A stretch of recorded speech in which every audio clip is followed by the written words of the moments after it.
Necesitamos que la Iglesia de Jesucristo crezca en santidad, porque probablemente estemos viviendo el último avivamiento ahora. Bienvenida a todos ustedes, hermosos hermanos cristianos, seguidores de nuestro Señor Jesucristo, y también invitados que están abriendo probablemente la palabra de Dios por primera vez o son recientes en el Evangelio.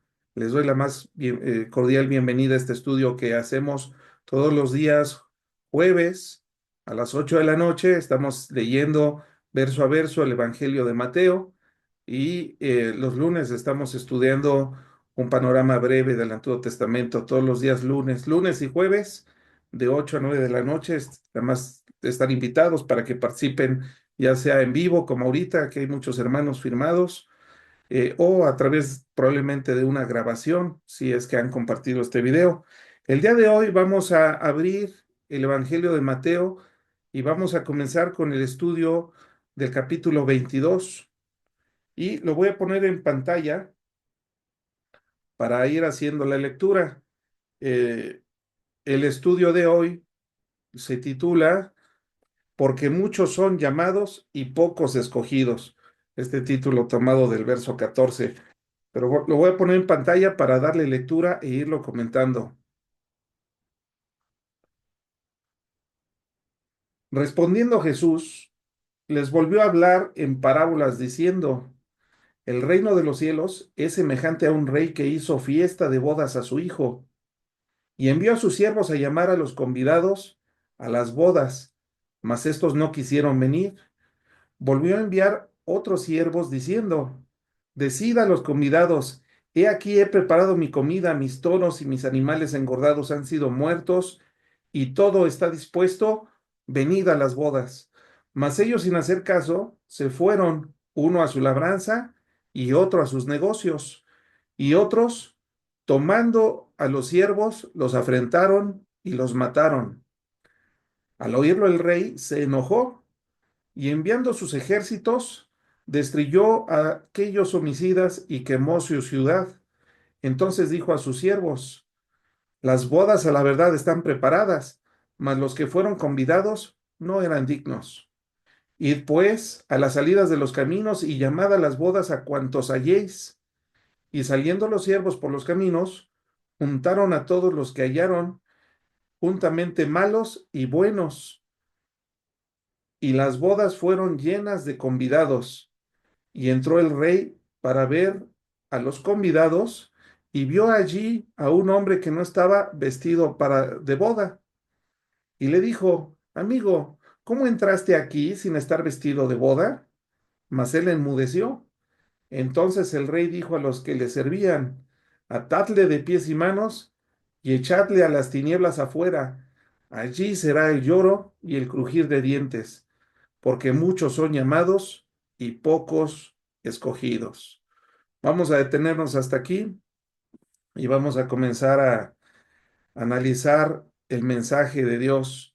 Muchos son los llamados y pocos los escogidos. Bueno, en primer lugar, nosotros estamos viendo que el capítulo empieza con una parábola. Vamos a situarnos un poquito en el contexto de lo que está aconteciendo. Desde que Jesús entró a Jerusalén, que es lo que hemos estado estudiando recientemente, nosotros vimos que ya está Jesús, y el evangelista se está centrando en la última semana de Jesús. Jesús ya está en Jerusalén. Ya los fariseos han resuelto desde hacía tiempo matarlo, porque no lo pueden soportar. Y ahora Jesús está viviendo la última semana. Esta historia está siendo narrada el miércoles por la mañana de la semana de Pascua. Nosotros vimos que cuando Jesús entró a Jerusalén, que entra montado sobre un burrito, eh, vemos que ese fue un día lunes. Después hace una entrada triunfal, ¿verdad?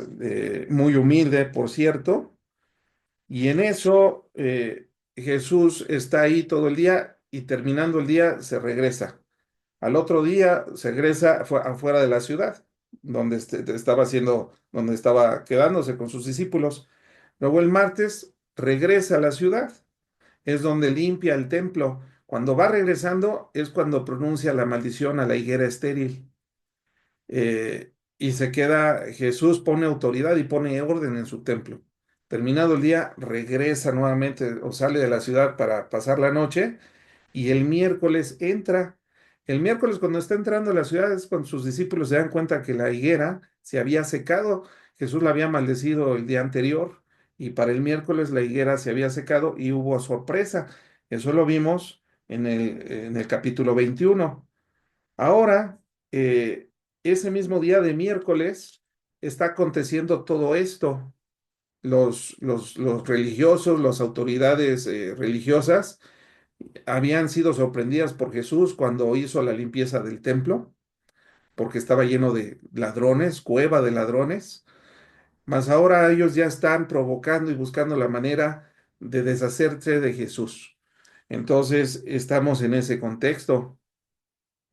Esta es la tercera parábola de juicio que pronuncia Jesús.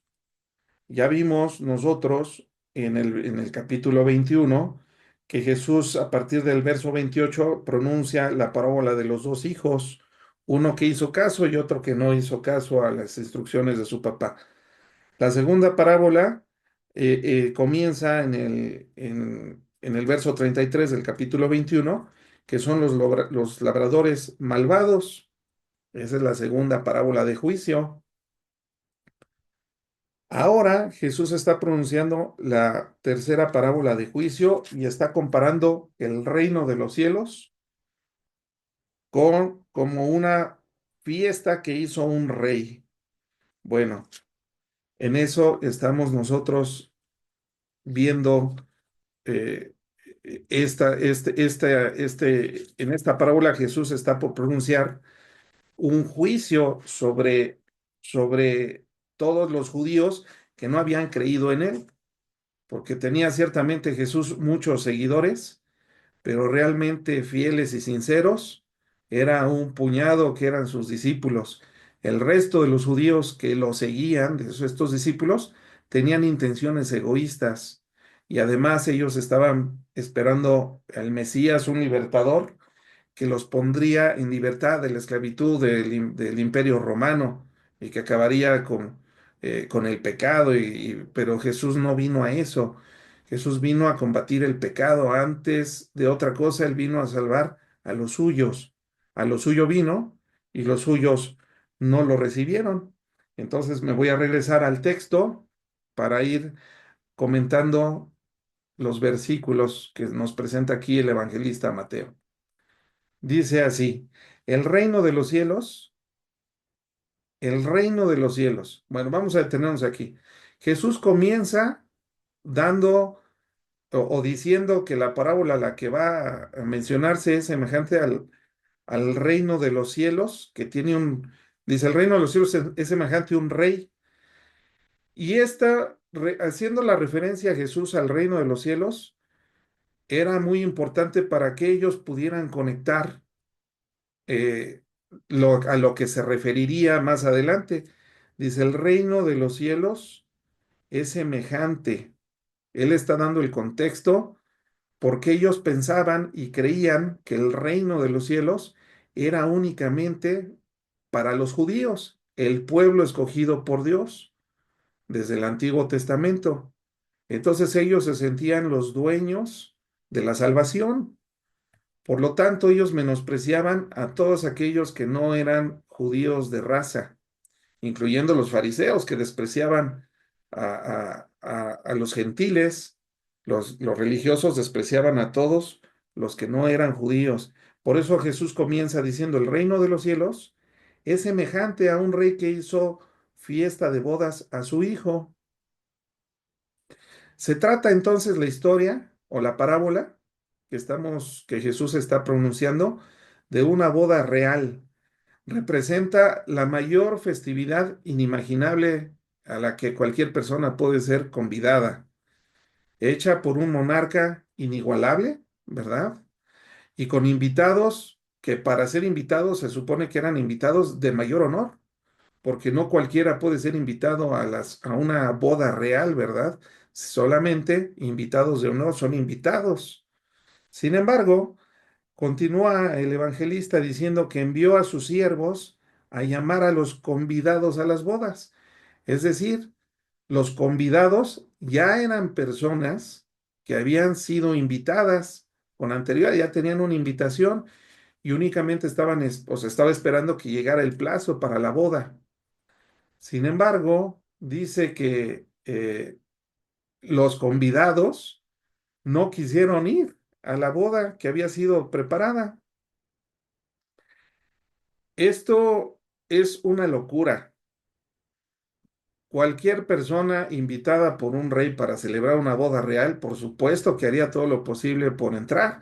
Yo creo que eso haríamos tú y yo si nos invitan a una boda real, ¿no? No sé, ahí en Inglaterra o donde todavía hay monarquía. Sin embargo, ellos no quisieron ir, despreciaron la invitación y esto significa que también despreciaban al rey que los invitó.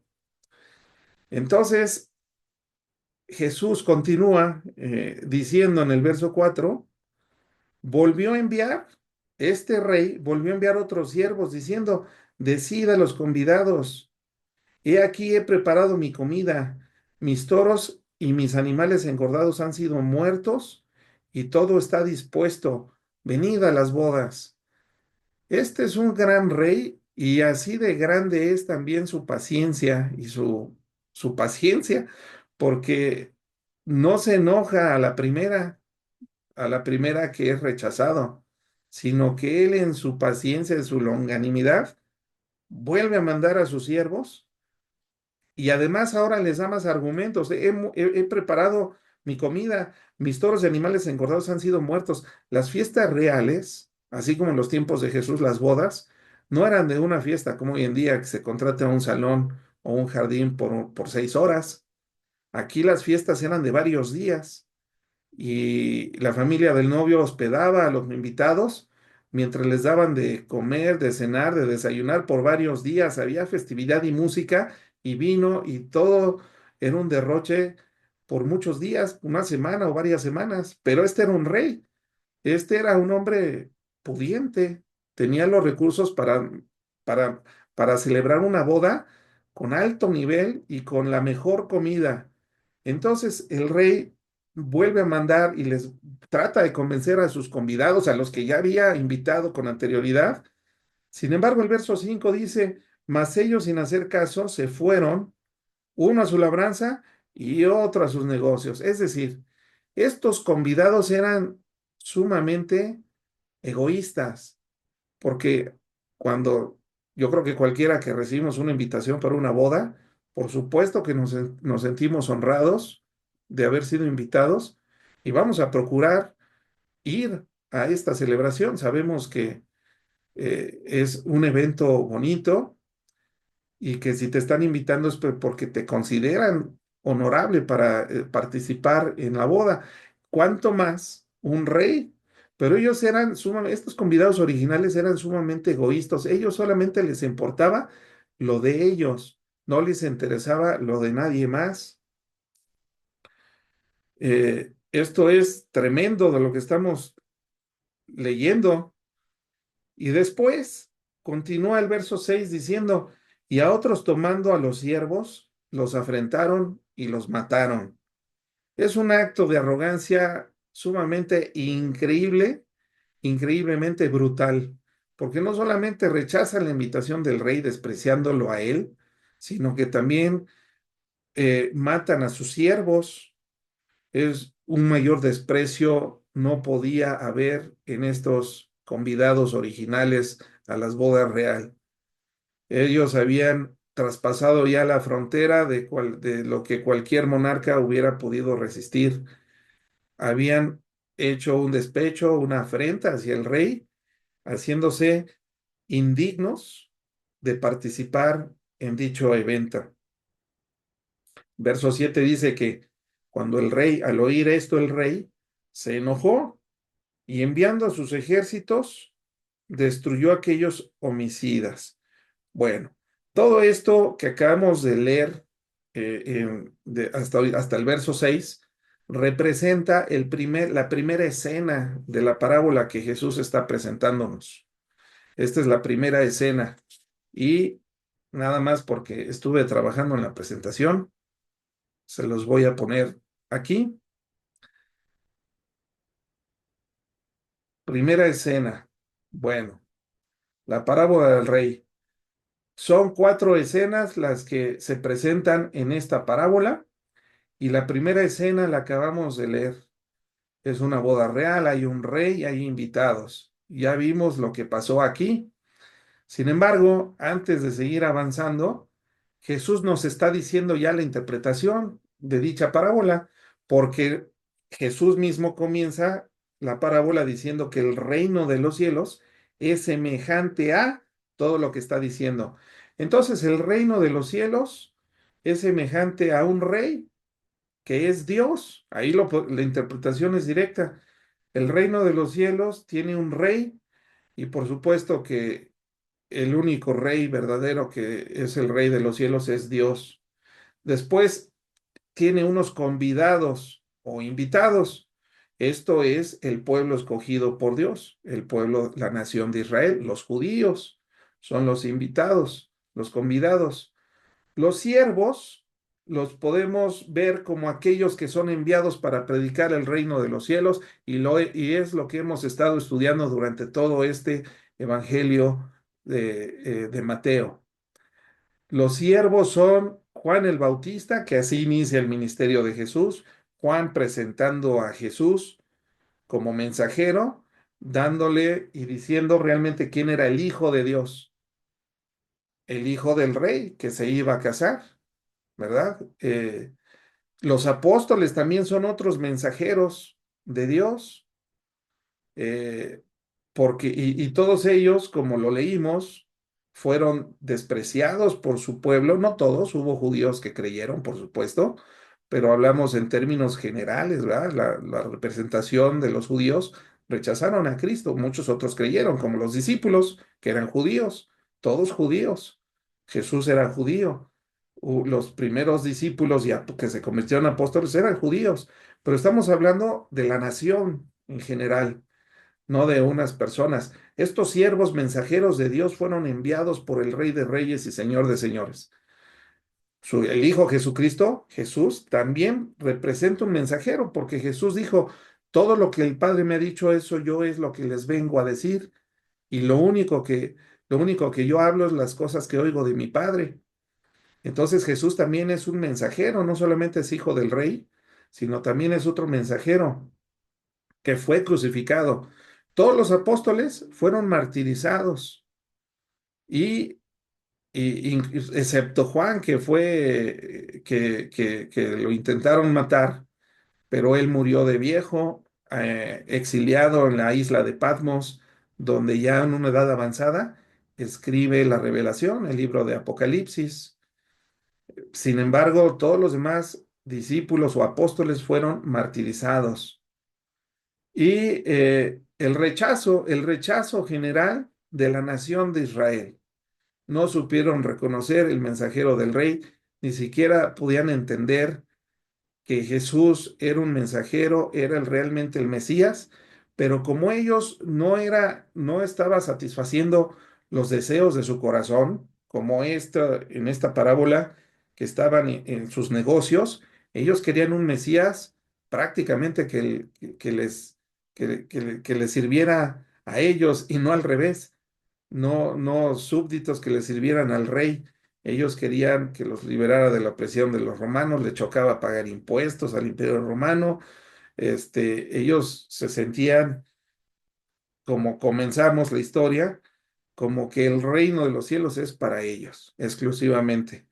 Y por eso, aunque Jesús presentaba muchos discípulos que lo seguían y que le pusieron palmas cuando entró a la ciudad y aplausos y cánticos, unos pocas horas después, unos cuantos días después, serían las mismas personas que gritarían, crucifíquenlo, ¿verdad? Porque eran egoístas, no lo supieron ver. Entonces, esta es la interpretación de la parábola para que nos vayamos nosotros, vayamos entendiendo. Vamos ahora con la segunda escena, lo que vamos a leer. Los convidados son declarados como indignos y el rey les da muerte por haber asesinado a los mensajeros del rey y haber rechazado la invitación. Rechazar la invitación del rey simboliza el rechazo a los profetas y a Jesús, todos enviados por Dios. El asesinato de los mensajeros representa la oposición a la autoridad divina. Vamos a ponerlo, entonces vamos a hacer el análisis a partir del verso 7. Dice, al oír el rey, se enojó enviando a sus ejércitos y destruyó a aquellos homicidas y quemó su ciudad. Entonces vemos que la paciencia del rey, que ya vimos que es Dios, ¿verdad? Tuvo un límite. Fue paciente, se les perdonó una, la segunda vez los volvió a mandar, pero en esta ocasión el rey se ha enojado. Y Dios, la paciencia de Dios y la misericordia de Dios es muy grande. Esto es una pregunta capciosa, ¿verdad? Si yo les preguntara, ¿la misericordia y la paciencia de Dios es eterna o tiene un límite? Yo estoy convencido que la mitad me diría que es eterna y que no tiene límite, pero muchos de ustedes me dirían que tiene un límite. La realidad es que la paciencia de Dios y su misericordia es eterna, ¿verdad? No tiene límite, pero no con todos. Entonces, ambas cosas son verdades.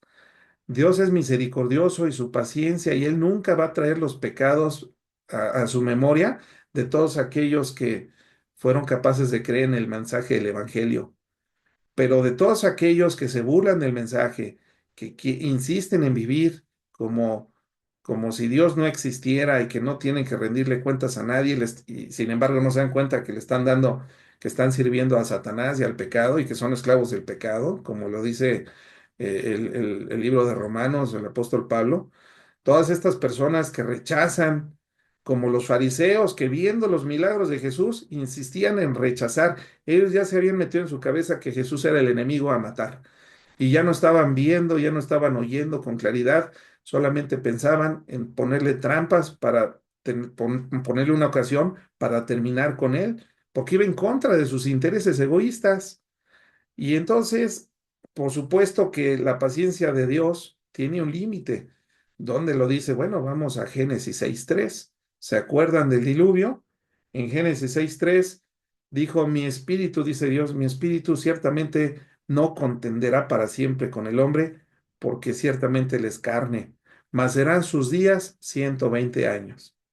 Entonces, Dios puso un límite y siempre ha marcado límites en su paciencia con la gente que lo rechaza una y otra vez.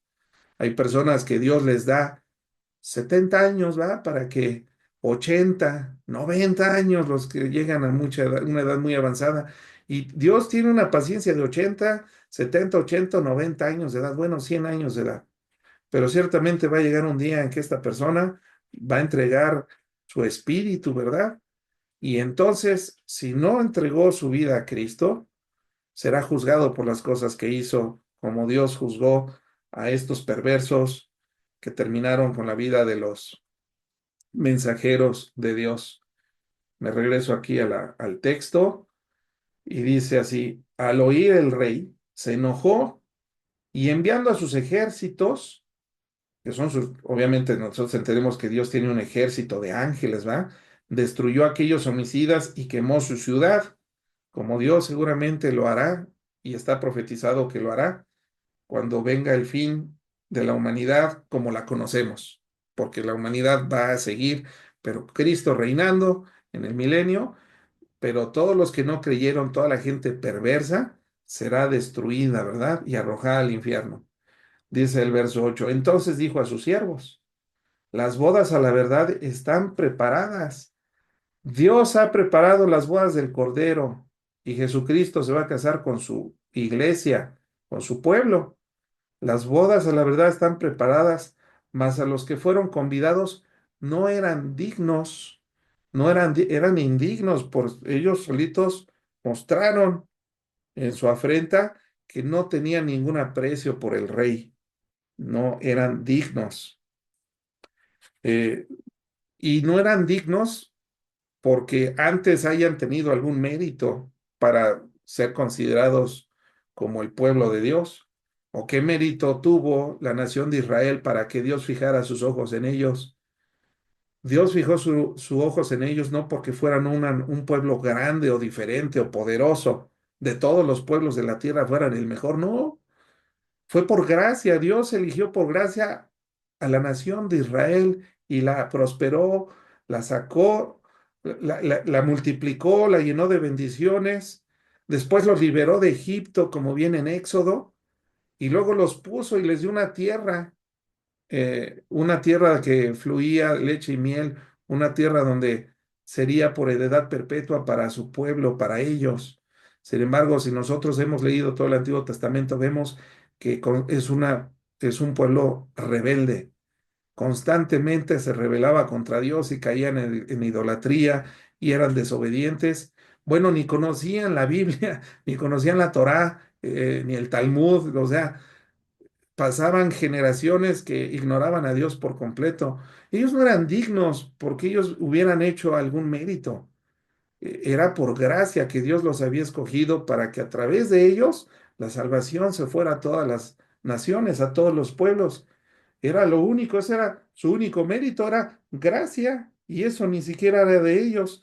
Sin embargo, a pesar de estar en la gracia, ¿verdad?, de Dios, rechazaron a los mensajeros, a los profetas, rechazaron a Jesús mismo, el Hijo de Dios, que hizo, no solamente dijo, sino hizo muchos milagros que demostraban que Dios estaba con él y que realmente él era Dios y no quisieron creer en él. Bueno, dice, no eran dignos. Y luego viene la tercera escena. Vamos a poner aquí en la presentación la tercera escena. Tercera escena. La gran comisión. En la tercera escena, Jesús dice, lo voy a leer, aquí dice, id pues a las salidas de los caminos y llamad a las bodas a todos en cuanto halléis, a cuantos halléis, todos los que se encuentren en el camino, llámenlos. Esa es la gran comisión que Jesús nos dio en Mateo 28:19. Y predicar el Evangelio a todas las naciones por todo el mundo y hacer discípulos, bautizándolos en el nombre del Padre, del Hijo y del Espíritu Santo. Esta es la gran comisión. Jesús está ejemplificando cómo este rey, al ser rechazado por sus propios convidados, que no tenía ningún mérito, nada más que la gracia que habían hallado en el rey, entonces el Evangelio es predicado a los gentiles. Jesús vino a predicarle a los judíos, pero al sufrir el rechazo de su pueblo, abre el mensaje de salvación para todo aquel que decida creer. Ahí nos incluye a nosotros, los que no somos judíos de sangre, pero no es, Jesús dice, no es judío aquel que es circuncidado en la carne, sino aquel que es circuncidado en el corazón. Un creyente entonces puede aspirar a ser parte del Israel celestial, del Israel de Dios, judío adoptado, ¿verdad? Para formar parte del pueblo de Dios. Entonces, esta es la gran comisión. El tercer llamado es lo que vamos a ver. Dice, id pues a todas las salidas de los caminos y llamad a las bodas a cuantos halléis. Entonces, el apóstol Pablo no lo, no lo, no lo nos lo ejemplifica en Romanos capítulo 9, eh, a partir del verso 25 y 26, dice el apóstol Pablo, como también en Oseas, otro profeta del Antiguo Testamento, dice, llamaré pueblo mío al que no era mi pueblo y a la no amada, amada. Y el lugar donde se les dijo, vosotros no sois pueblo mío, allí serán llamados hijos del Dios viviente. Esto está en Oseas 2:23 y Oseas 1:10, Con todo se ve el número de los hijos de Israel como la arena del mar, que no se pueden medir ni contar. Y en el lugar donde les fue dicho, vosotros no sois pueblo mío, les era dicho, sois hijos del Dios viviente. Como Jesucristo estaba usando la escritura para también hacer el cumplimiento de todas estas profecías que se pronunciaron por los profetas del Antiguo Testamento y que Jesucristo las está recuperando, ¿verdad? Eh, para, para darnos a nosotros esperanza. Me voy a regresar a Mateo 22. Dice así, entonces, saliendo los siervos por los caminos, juntaron a todos los que hallaron juntamente malos y buenos. Es decir, ¿a qué se refiere con que juntaron eh, buenos y malos? ¿A poco hay gente buena? ¿Hay gente buena de veras? Lo voy a poner así más grande para que. ¿Hay gente buena o a qué se refiere, no? Porque dice, juntaron todos juntamente malos y buenos. Bueno, la gente, ciertamente no hay bueno, no hay uno solo, dice el Señor. No hay bueno, solo uno, mi Padre que está en el cielo. ¿Recuerdan que leímos eso cuando el joven rico le dijo maestro bueno a Jesús? Ciertamente se refiere a dos divisiones de personas, a unas buenas porque responden al mensaje del Evangelio y son santificadas a través de la fe en Jesucristo, y la gente mala, todos aquellos que no tienen temor de Dios y que rechazan el mensaje de salvación a través de los evangelios, el mensaje de salvación de Cristo. Entonces, en la gran comisión se predica a todos se hace el llamado. En el púlpito el pastor pide, hace un llamado a todos aquellos que sintieron en su corazón que el cristianismo es un llamado y Dios los está llamando. Hace una oración, que la oración no salva, pero es un buen inicio. Y luego algunas veces pide que levanten la mano. Todas las personas que recibieron a Cristo en su corazón y todos los que somos parte de la familia de Dios nos emocionamos y les damos la bienvenida, y nuevos convertidos los atiende y les da un Nuevo Testamento y les da algunos consejos para que ahora crezcan, ¿verdad? Y esa semilla que cayó ese día en su corazón se afirme en terreno sano, en terreno fértil, y después pueda producir una plantita que dé mucho fruto, ¿verdad? De vuelta a Dios. Sin embargo, a eso se refiere. Y en la iglesia, muchos de ustedes que ya tienen más algún tiempo, no me dejarán mentir, pero ciertamente estamos revueltitos, no sabemos quiénes son verdaderamente creyentes y quiénes no, no lo sabemos. Entonces dice que allí se juntaron todos los que hallaron, juntamente buenos y malos. El llamado es para todas las personas y muchos dicen creer, ¿verdad? Y entonces son invitados, pues están ahí en la iglesia, están participando. Y entonces viene aquí la cuarta escena. Les voy a poner aquí la presentación, porque entonces ya vamos a entrar a la cuarta escena de la cuatro de cuatro de las cuatro escenas que tiene esta parábola. En la cuarta escena sucede algo. Es expulsado un hombre. Lo voy a poner aquí en la pantalla. Dice, y entró el rey para ver a los convidados y vio allí a un hombre que no estaba vestido de boda y le dijo, amigo, ¿cómo entraste aquí sin estar vestido de boda? Mas él enmudeció.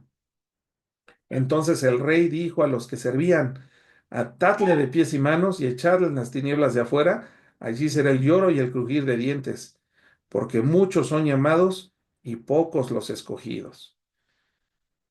Toda esta persona que no tenía un vestido apropiado representa a aquel que va a la iglesia, se congrega en la iglesia, pero no puede salir de sus problemas, sigue practicando el pecado. Hay pecado en su vida y él se aferra a él porque es egoísta, él se está autoengañado. Él piensa que fue invitado porque lo invitaron a una predicación, hicieron un llamado y él levantó la mano. Pero una persona que realmente está vestida apropiadamente para estar en las bodas del rey, simboliza a aquellos que recibieron el evangelio y que fueron salvos, regenerados por medio de la obra poderosa del Espíritu Santo. Su espíritu fue regenerado por el poder del Espíritu Santo. El Espíritu Santo viene a morar dentro de esta persona y con el paso del tiempo empezaron a dar evidencia de que son verdaderamente creyentes porque empezaron a dar fruto. ¿Cómo sabemos que no estamos autoengañados? ¿Cómo podemos saber si realmente somos verdaderos cristianos? Bueno, nadie puede decir, pues porque la Biblia lo dice. Bueno, sí, la Biblia lo dice, pero también dice que un verdadero cristiano da fruto. Vamos a leer eh, 1 Corintios 6, versos 9 y 10. Dice el apóstol Pablo, ¿no sabéis que los injustos no heredarán el reino de Dios? ¿A quién le está hablando el apóstol Pablo? A los corintios, a la iglesia que estaba en la ciudad de Corinto. Entonces, ahí ya están mezcladitos también, como hoy en día hay gente mezcladita, salvos y no salvos, en las iglesias cristianas. Dice el apóstol Pablo a estos cristianos que están en Corinto, ¿no sabéis que los injustos no heredarán el reino de Dios? No erréis, ni los fornicarios, fíjense, ahí viene una lista, ni los fornicarios, ni los idólatras, ni los adúlteros, ni los afeminados, ni los que se echan con varones, ni los ladrones, ni los avaros, ni los borrachos, ni los maldicientes, ni los estafadores heredarán el reino de Dios. Es decir, solamente ellos no. Él está dando una lista no exhaustiva, ¿verdad? Pero nos está poniendo un ejemplo de todas las personas que van a la iglesia, pero que son y tienen estas deficiencias en su conducta, porque eso es conductual, ¿verdad? Eh, son cosas que hace la gente y que gente que va a la iglesia, sí, hay gente que va a la iglesia y tiene cosas feas en su vida, ¿no? Dijo Jesús al finalizar el sermón del monte, muchos me dirán en aquel día, Señor, Señor, ¿no profetizamos en tu nombre? Y en tu nombre echamos fuera demonios y en tu nombre hicimos muchos milagros. Y entonces les declararé, nunca os conocí, apartados de mí, hacedores de maldad. Jesús le está hablando a todas estas personas que iban a las iglesias cristianas y que creían que eran salvos porque iban todos los domingos, no fallaban, aunque el lunes o el viernes agarraran una borrachera o se fueran con la amante o estuvieran de tranzas en sus trabajos, etcétera. Ya vimos una lista que nos presenta el apóstol Pablo, el autor de Hebreos, nos hace una exhortación fuerte y nos dice, seguir la paz con todos y la santidad, sin la cual nadie verá al Señor. El Espíritu Santo produce en nosotros santidad. El Espíritu Santo produce en nosotros un verdadero arrepentimiento. No digo que los cristianos no fallemos, no quiero sonar legalista. Cualquier cristiano puede tropezarse, cualquier cristiano puede equivocarse. El pecado es algo inherente en nosotros. Tenemos una naturaleza corrupta. El problema no es que pequemos, el problema es que no tengamos la capacidad de arrepentirnos. Un cristiano o que se piensa ser cristiano, que está en un pecado y que ha estado batallando con este pecado por muchos años y no lo ha podido vencer, probablemente no tenga el poder del Espíritu Santo operando dentro de él. Y toda persona que no tenga el Espíritu Santo en él, no puede ser un cristiano. Un cristiano influenciado por el Espíritu Santo, en cuanto te caes y cometes una barbaridad, y no va a poner ejemplos, pero puede ser la más tremenda que se te pueda llegar a ocurrir. Si el Espíritu Santo mora dentro de ti, te va a hacer sentir muy mal, te va a redarguir, no te va a dejar dormir y va a producir en ti un dolor intenso que te lleve al arrepentimiento y a un cambio de conducta. Te va a llevar a hincarte y a rogarle a Dios que te perdone porque lo has defraudado, como cualquier hijo puede defraudar a su papá o a su mamá. Sin embargo, un verdadero creyente, el Espíritu Santo, te lleva a un arrepentimiento genuino. Entonces, aquí por eso dice Jesús que uno de estos convidados no tenía la vestidura como para celebrar las bodas del Cordero. Y voy a poner una cita más. Hay muchas citas en la Biblia, pero quiero poner Gálatas 5:19 y leer hasta el 23, donde dice el apóstol Pablo, y manifiestas son las obras de la carne, o sea, las obras de una persona que es guiada por sus pasiones, por sus deseos, por su cuerpo, ¿verdad? Adulterio, fornicación, inmundicia, lascivia, idolatría, hechicerías, enemistades, pleitos, celos, iras, contiendas, disensiones, herejías, envidias, homicidios, borracheras, orgías, etcétera, y cosas semejantes. A estas a cuales os amonesto, como ya lo he dicho antes, que los que practican tales cosas no heredarán el reino de Dios. Más el fruto, es decir, los que sí se visten, ¿verdad? Para entrar a las bodas del rey, más el fruto del Espíritu es amor, gozo, paz, paciencia, benignidad, bondad, fe, mansedumbre, templanza. Contra tales cosas no hay ley. Entonces, no quiero sonar legalista, no pretendo que alguien se sienta que, ay, ya me voy a ir al infierno. No, lo que debe producir en nosotros es un arrepentimiento y pedirle a Dios. Señor, me cuesta tanto trabajo estar lidiando con este pecado. Hay pecados que son más difíciles de superar para unos que para otros, pero si te mantienes en discipulado, en oración y en meditación, y el Señor, el Espíritu, a través del Espíritu Santo, te va a ir ayudando a superar muchas de las cosas que antes de llegar a Cristo, pues para ti hasta las disfrutabas. Ahora te va a ayudar a que con el tiempo puedas llegar a sentir hasta asco, ¿verdad? De esas cosas que tanto disfrutábamos, porque el pecado, mis hermanos, para acabarla, es bonito.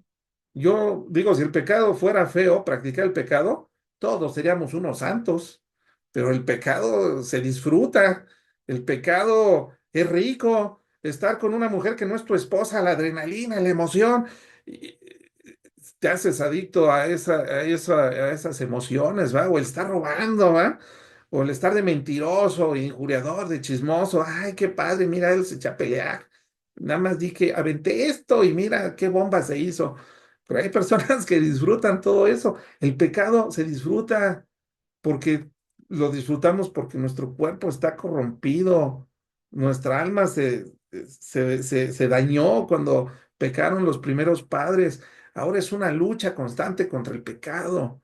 Los apóstoles peleaban contra el pecado, por supuesto. El apóstol Pablo manifestó que él tenía una lucha con su cuerpo, con sus pasiones, sus deseos. Romanos capítulo 8. Entonces, todos estamos, mientras estemos en este cuerpo, estamos en una lucha constante contra el pecado, las tentaciones. Pero si el Espíritu Santo, somos guiados por el Espíritu Santo, vamos a hacer las cosas bien. Y aun si nos equivocamos, nos vamos a arrepentir. Si nosotros confesamos nuestros pecados, dice la palabra, Él es fiel y justo para perdonarnos y limpiarnos de nuestra maldad. Y entonces, cuando lleguemos a las bodas del Rey, el Señor no nos vea como que, como colados, ¿verdad? Sino nos vea dignos, vestidos con unas ropas blancas y resplandecientes, lavadas por la sangre preciosa de nuestro Señor Jesucristo que derramó en esa cruz, que murió nuestro Señor Jesucristo y que resucitó. Jesús vino en carne y en la carne, en su carne, sentenció todos nuestros pecados para que nosotros no tuviéramos que morir por lo que nosotros sí merecíamos. Nos dio de gracia lo que estos convidados de la parábola no merecían. Sin embargo, ahora hay muchos que fueron invitados a las bodas del rey. Bueno, si seguimos la lectura, vamos a pasar a otro tema. Dice Mateo, voy a regresar a Mateo 22:15. La cuestión del tributo. Bueno, así le puso el traductor, ¿no? De Reina y Valera. Dice el verso 15. Entonces se fueron los fariseos y consultaron cómo sorprenderle en alguna palabra. Y le enviaron los discípulos de ellos con los herodianos, diciendo, Maestro, sabemos que eres amante de la verdad y que enseñas con verdad el camino de Dios y que no te cuidas de nadie, porque no miras la apariencia de los hombres. Dinos, pues, ¿qué te parece? ¿Es lícito dar tributo a César o no? Pero Jesús, conociendo la malicia de ellos, les dijo, ¿por qué me tentáis, hipócritas? Mostradme la moneda del tributo. Y ellos le presentaron un denario. Entonces les dijo, ¿de quién es esta imagen y la inscripción? Le dijeron, de César. Y les dijo, dad pues a César lo que es del César y a Dios lo que es de Dios. Y oyendo esto, se maravillaron y dejándole, se fueron. Bueno, aquí vemos que tenemos obligaciones que nuestro Señor Jesucristo no niega. Tenemos obligaciones con el gobierno de pagar nuestros impuestos. Sin embargo, eso no nos exime también de las responsabilidades espirituales que Dios nos ha pedido, que es vivir como dignos del llamado del Rey, para que en un futuro no seamos echados de las bodas del Cordero, ¿verdad? O se nos llegue la entrada, pero cumplir con nuestras obligaciones fiscales, claro que es una necesidad, porque el gobierno, así como las iglesias cuando ofrendamos, viven y pagan los gastos de nuestras ofrendas, también el gobierno con los impuestos, se supone, y sí lo hacen, nada más que también hay muchos gobiernos muy corruptos, pero con eso pues se pagan los sueldos de la policía, de los militares y todo el gasto público para llevar un control y un gobierno ordenado, para vivir en sociedad. Entonces, aquí quisieron tentar, ahí nuevamente le lanzan un dardo a Jesús y Jesús hace una gran prueba de su omnisciencia, porque él no los conocía, pero Jesús, como es omnisciente, da una muestra de su conocimiento y, y les dice, aquí el verso 18, conociendo la malicia de ellos, aquí es una muestra de su omnisciencia, les llama lo que era verdaderamente hipócritas. Primero le hablan bonito, maestro, sabemos que eres amante de la verdad, puras cosas bonitas, ¿verdad? ¿Para qué? Para que Jesús bajara la guardia, como lo haríamos probablemente cualquier humano normal, con una mente pecaminosa. Pero Jesús, conociéndolos, les dijo lo que era, no los insultó, eran hipócritas. Esto no era una ofensa.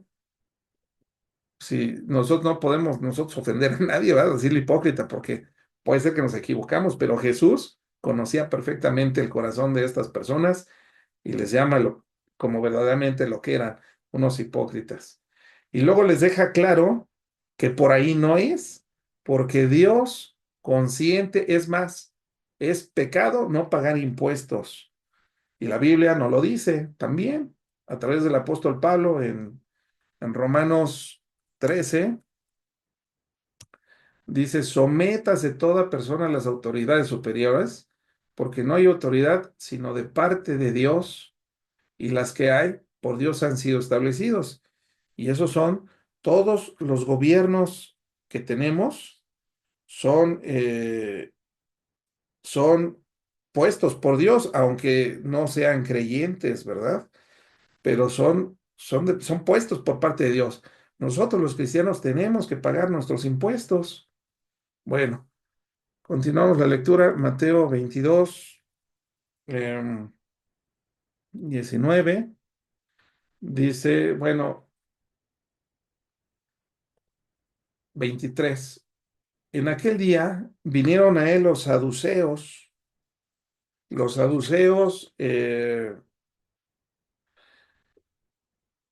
que dicen que no hay resurrección, y le preguntaron, diciendo, Maestro, Moisés dijo, si alguno muriere sin hijos, su hermano se casará con su mujer y levantará descendencia a su hermano.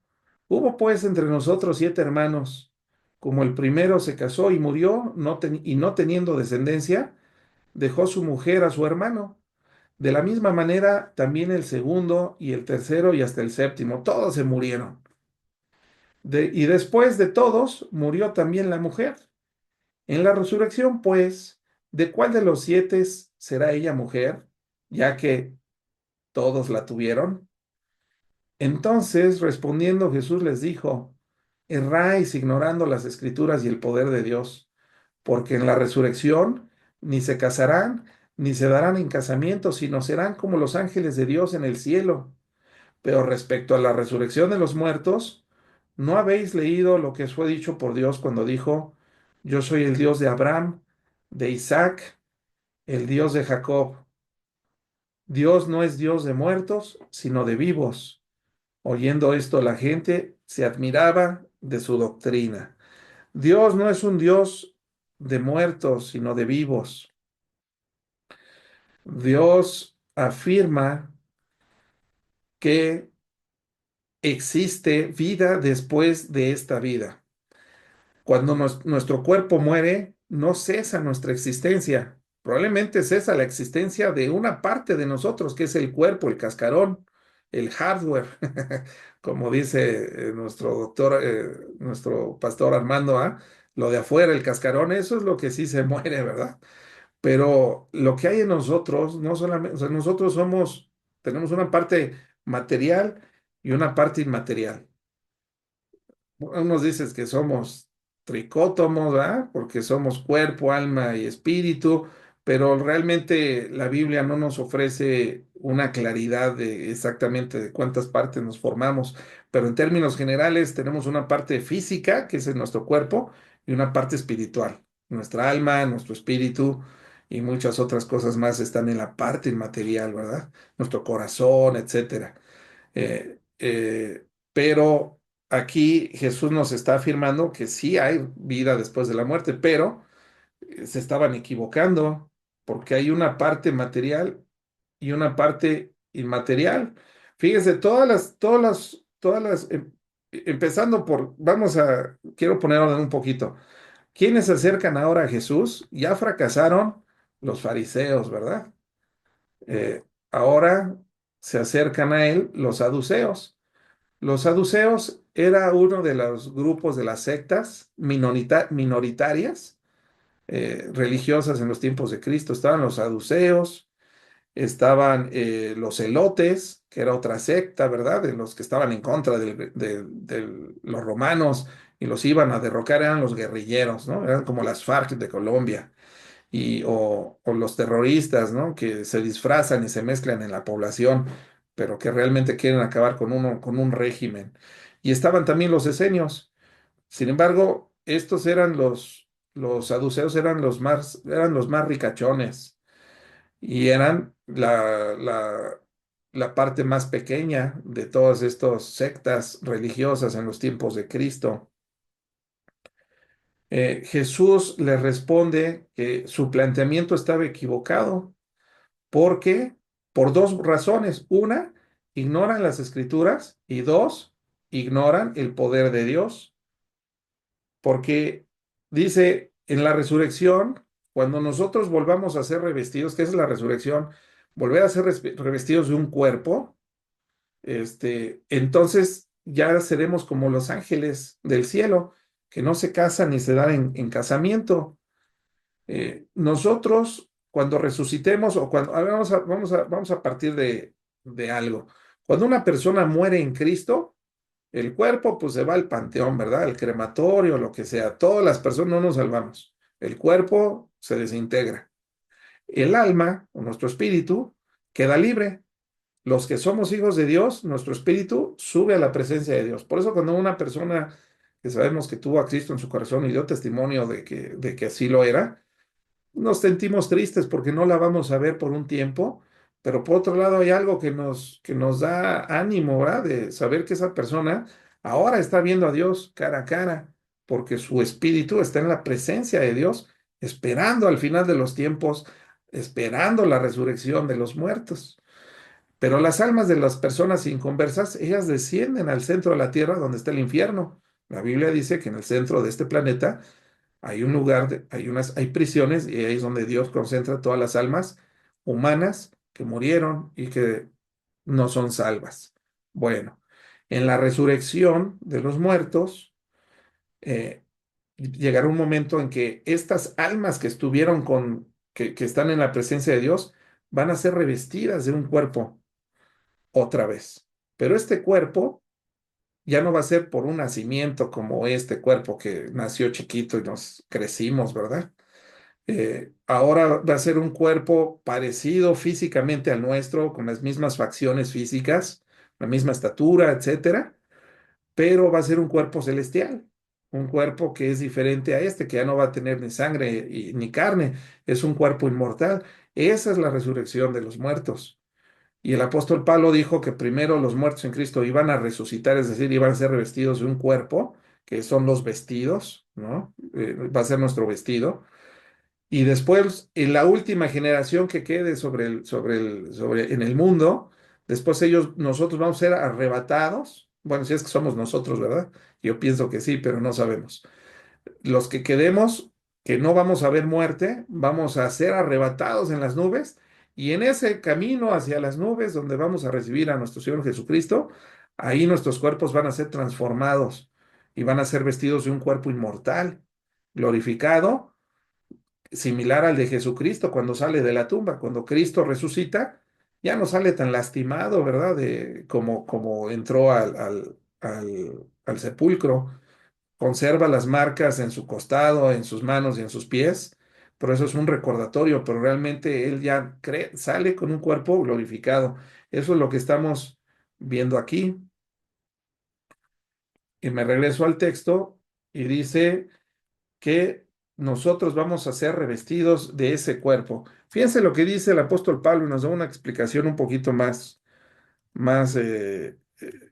relacionada a esto que estamos viendo de la resurrección.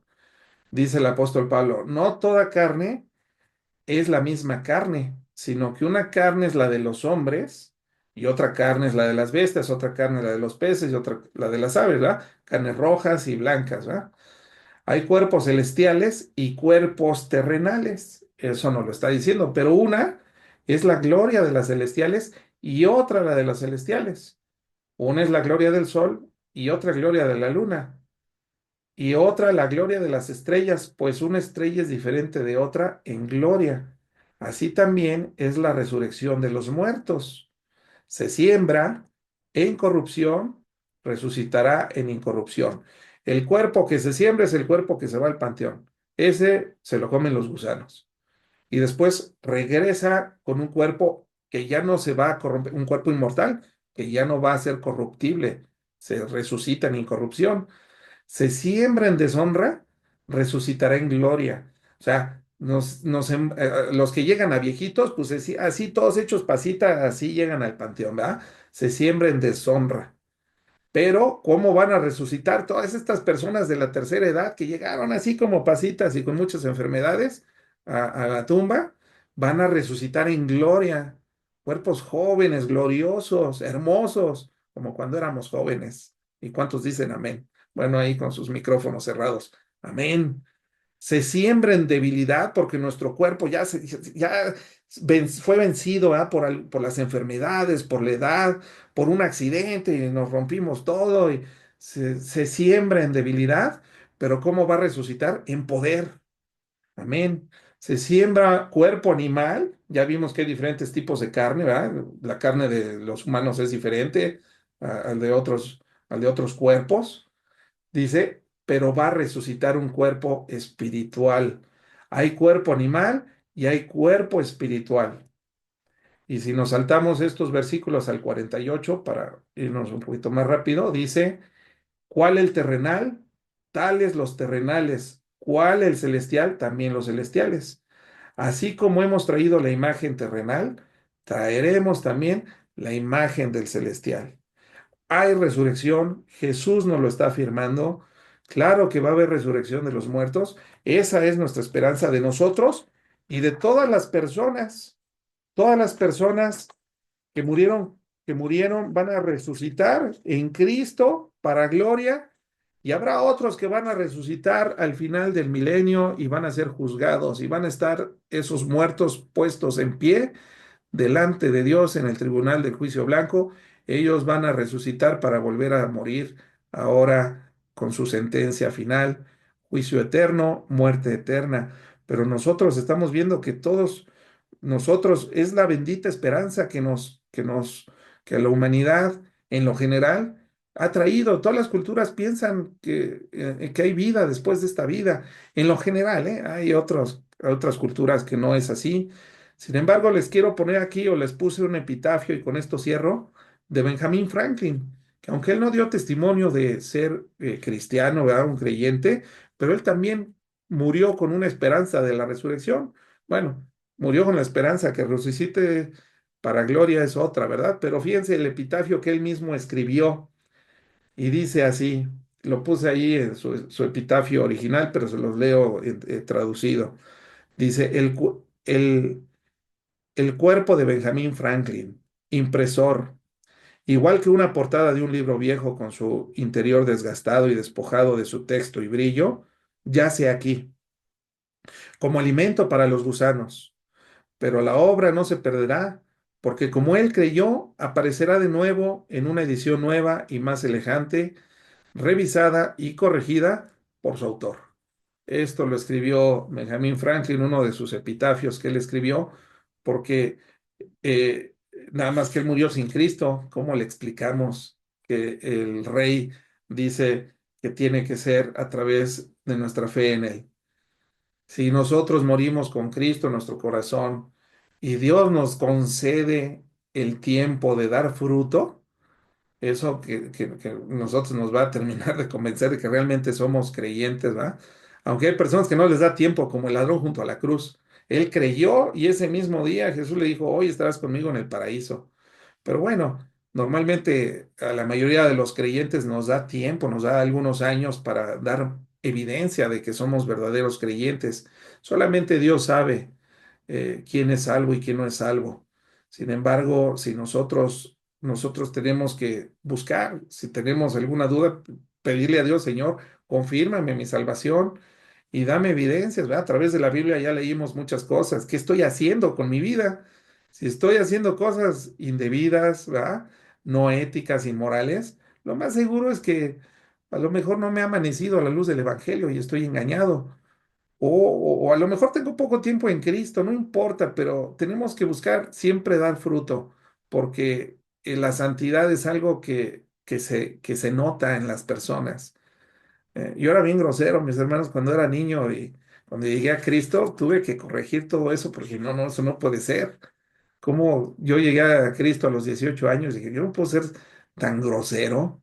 O sea, se me salían las groserías, y ahora le doy gracias a Dios porque pues ya no se me salen groserías, ¿verdad? Y muchas cosas que dices, Dios, esto no te agrada, no te trae gloria, no te honra, quítamelo de mí. Se vale decirle, Señor, yo no puedo con este pecado, no puedo quitarme el cigarro de encima, se me viene la tentación, ya estoy fumando, Señor, ayúdame por medio de tu Espíritu Santo a quitarme este vicio tan feo, porque esto no te da gloria, Señor.